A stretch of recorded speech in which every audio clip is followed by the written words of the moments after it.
안녕하세요. 학생자치회 문화생활부장 박하은입니다. 오늘은 저희 학생자치회의 활동들에 대해서 소개해 드릴 건데요. 함께 보러 가실까요? 안녕하세요. 저는 품위유지부장 9학년 다니엘반 손서연입니다. 우선 아침에 학생들 등교할 때 복장을 단속을 하고 학생들이 바른 길로 나아갈 수 있도록 지도해주는 그런 역할을 하는 부서인 것 같습니다. 우선 학생들 교복 단정하게 입는 것부터 단속을 하고 있고, 이제 더 나아가서 이제 아침에 등교하는 학생들을 위해서 인사를 해주는 그런 역할을 담당하고 있습니다. 처음에는 사복을 입고 등교하는 친구들도 많고 어색해하는 친구들도 되게 많았는데 점점 더 친해지게 되면서 아침마다 인사해주는 친구들도 많고 사복을 입는 학생들도 되게 많이 줄어든 것 같습니다. 그래서 되게 뿌듯합니다.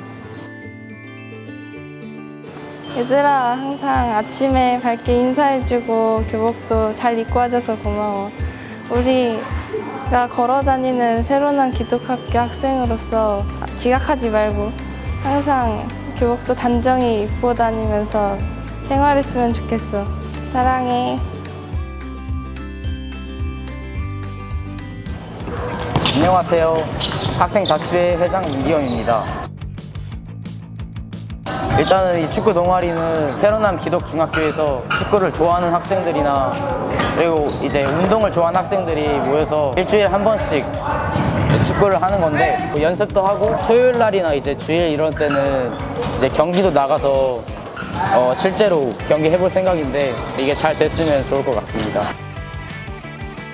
제가 축구를 좋아하기도 하지만 실제로 가장 큰 이유는 새로운 고등학교 학생들이 세상과 다른 방법으로 학업에 대한 스트레스를 풀 수 있었으면 좋겠다고 생각했어서 이제 아이리그라는 리그에 나가서 상을 타가지고 새로운 기독학교의 명성과 하나님의 명성을 동시에 널리 알리기 위해서였는데, 우리 학생들이 잘 해가지고 그런 데 나가서 좋은 모습 보였으면 좋겠다고 생각합니다. 얘들아, 나 약속 지켰다. 우리 같이 아이리그 나가서 승리의 기쁨을 누려보도록 하자. 파이팅!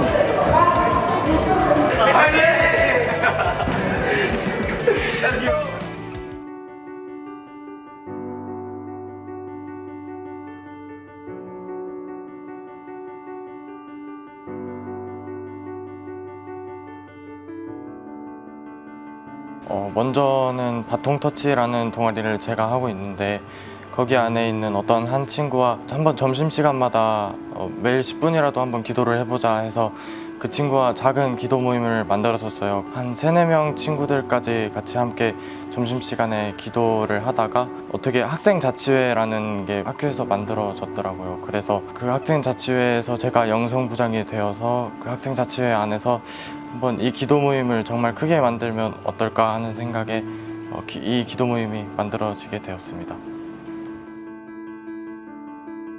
매주 화요일, 금요일 오후 1시 중강당에서 학생자치회를 중심으로 학생들이 자발적으로 모여서 진행되고 있습니다.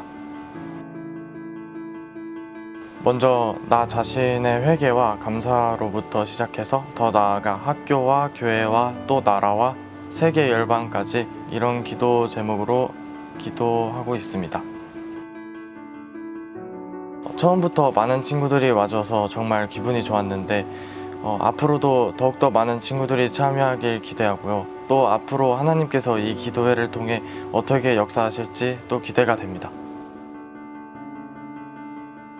얘들아, 기도회 정말 좋은 기회인데 점심시간을 하나님께 짧은 시간 20분 동안 내어드리면서 한번 같이 기도해보는 게 좋지 않을까? 기다리고 있을게.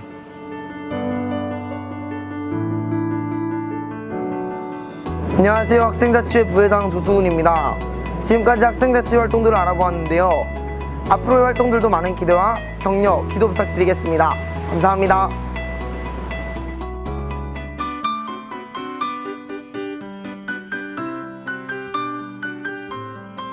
여러분 안녕하세요. 이번 주는 기말 시험이 있어서 조금은 긴장되는 마음이 있지요. 오늘 저는 여러분의 마음이 조금은 가벼워지는 장난감 이야기를 하려고 해요. 여러분이 어릴 때 모두 가지고 놀았던 장난감이에요. 무엇일까요?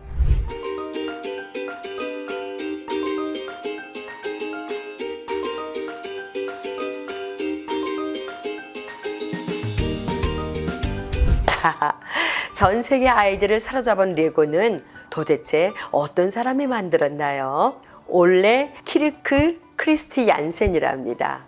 올레는 멋진 레고 회사의 창업주가 되기까지 많은 어려움을 이겨낸 사람이에요. 올레 이야기를 들으면서 여러분도 생각하는 시간이 되면 좋겠습니다.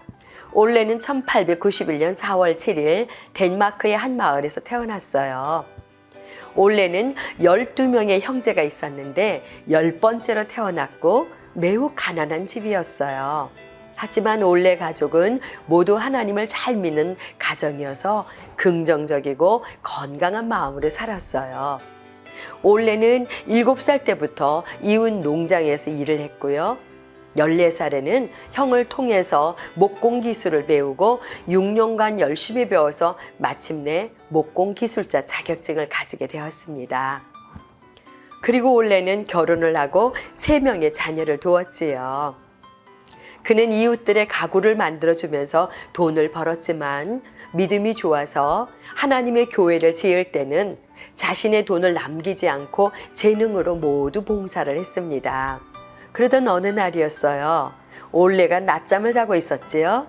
그런데 아직 어린아이인 둘째와 그리고 셋째 아들이 나뭇가지에 불을 붙여서 장난을 치다가 그만 불이 번져서 목공 창고와 집을 홀라당 태워버리고 말았습니다. 힘들게 갖고 온 목공소와 집을 하루아침에 잃어버리고 올레는 얼마나 기가 막혔을까요? 하지만 그는 좌절하지 않고 하나님께 기도하며 다시 일어섰습니다. 은행에 대출을 받아 목공소를 짓고 문을 열었어요. 그런데 이게 웬일이에요?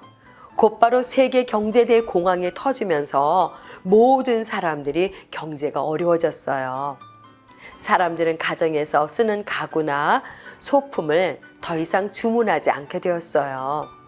1932년에는 이제 올레의 목공 공장은 폐업하게 되었죠. 직원들을 모두 떠나보냈어요. 더욱 슬픈 것은 사랑하는 아내마저 병이 들어서 세상을 떠나게 되었습니다. 그때 올레는 절망 가운데 기도했어요. 하나님, 저는 어떻게 살아야 할지 모르겠습니다. 저에게 남은 것이라고는 아무것도 없어요. 저를 도와주십시오. 어떻게 하면 좋을지 가르쳐 주세요. 41세의 올레에게 남은 것은 폐업 위기에 처한 목공소와 은행빚 그리고 4명의 아이들 뿐이었습니다. 올레는 돈도 없고 일거리도 없었지만 작업장을 둘러보면서 하나님께 기도하기를 멈추지 않았어요. 어느 날 작업장에 있는 작은 나무 토막들을 보면서 생각했습니다. 그래, 이 작은 나무 토막들을 가지고 아이들이 가지고 노는 장난감을 만들면 어떨까? 좋아! 움직이는 오리를 만들어주면 좋아하지 않을까? 올레가 만든 오리 장난감은 아이들이 좋아하는 장난감이 되어서 많이 팔리게 되었어요. 올레는 셋째 아들인 고트프레드와 함께 장난감 제작에 집중하기로 했습니다. 그리고 1934년 목공소를 장난감 제조업으로 바꾸며 새로운 이름이 필요하다고 생각했지요. 고민 끝에 레고라는 간판을 내걸었습니다. 레고는 덴마크어로 놀다라는 뜻의 글자와 잘이라는 뜻의 앞글자를 따서 만든 것이 바로 레고였어요. 아이들이 잘 놀게 만드는 장난감이지요. 레고로 이름을 바꾼 뒤 처음 출시한 장난감은 바퀴가 달린 오리 인형이었습니다. 올레는 최고의 품질로 만들기 위해서 2년간 에어드라이를 한 고급 목재를 사용했고 장난감 하나하나 정성을 다해서 깎았고 3번의 바니쉬 칠을 하고 나서야 장난감 하나를 완성시켰어요. 셋째 아들이 볼 때는 장난감을 만드는 원가의 돈이 너무 많이 든다고 생각해서 3번 하던 덧칠을 2번으로 줄이자 올해는 매우 화를 내면서 그 장난감을 모두 회수하고 다시 칠을 하게 만들었어요. 여기에서 그치지 않고 아이들의 안전과 좋은 품질의 장난감을 위해서 당시 집 한 채 값과 비슷한 기계를 구입해서 나무가 더욱 매끄러워지도록 만들었지요. 셋째 아들이었던 고트 프레드는 아버지 곁에서 목공을 배우며 최고만이 최선이다 라는 가르침을 얻었다고 해요. 그리고 이것은 레고사의 모토가 되었습니다. 레고는 점점 성장했고 직원들도 늘어났어요. 그러나 올해의 레고 회사는 또 다른 큰 어려움을 만나게 되었습니다. 다음 시간에 2부를 이어서 들려드릴게요. 여러분 어때요? 모든 어린이들이 좋아하는 레고가 그냥 어쩌다가 만들어진 건 아니지요. 여러분이 학생으로서 공부하고 준비하는 것이 지금은 힘들고 어렵지만 하나님께 기도하고 성실하다면 반드시 꿈을 이룰 수 있을 거예요. 이번 주간도 성실함으로 승리하세요. 사랑합니다.